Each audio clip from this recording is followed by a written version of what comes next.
আমার রান্নার ছোট্ট জগতে আজ আমরা তৈরি করব খুব সহজ আর মজাদার রেসিপির নাম ডিমের ঝাল। একেবারে ঘরোয়া উপায়ে সহজ কিছু উপকরণ দিয়ে। চলুন শুরু করা যাক।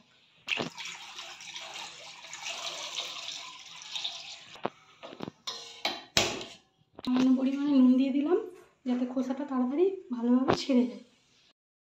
আমি এখানে সব উপকরণ রেডি করে নিয়েছি।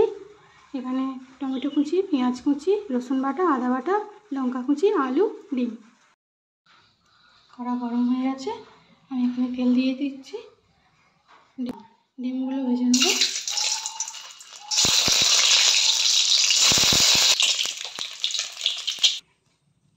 ডিমগুলো ভাজা হয়ে গেছে, আমি এখানে আলুগুলো ভেজে নিচ্ছি। আলুগুলো ভাজা হয়ে এসেছে, এবার আমি আলুগুলো তুলে নিচ্ছি।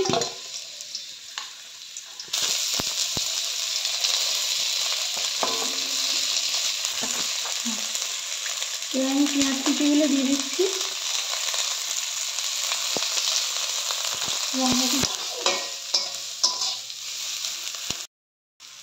রসুন বাটাগুলো দিয়ে দিচ্ছি, আদা বাটা দিয়ে দিচ্ছি, টমেটো কুচিগুলো দিয়ে দিচ্ছি,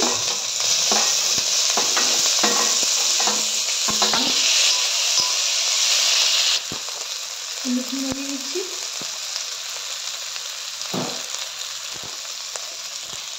লঙ্কা গুঁড়ো দিয়ে দিলাম। সামান্য একটু জল দিয়ে মশলাগুলোকে ভালো করে কষিয়ে নেব। ডিম আলু দিয়ে দিচ্ছি,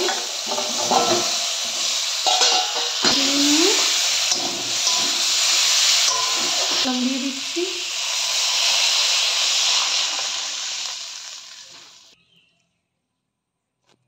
নুন দিয়ে দিচ্ছি,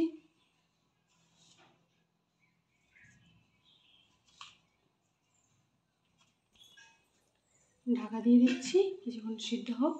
ডিমের ঝাল হয়ে গেছে, আলু সিদ্ধ হয়ে গেছে।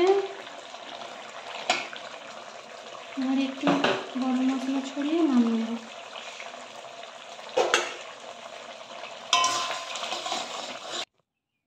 ডিমের ঝাল আমাদের রেডি হয়ে গেছে।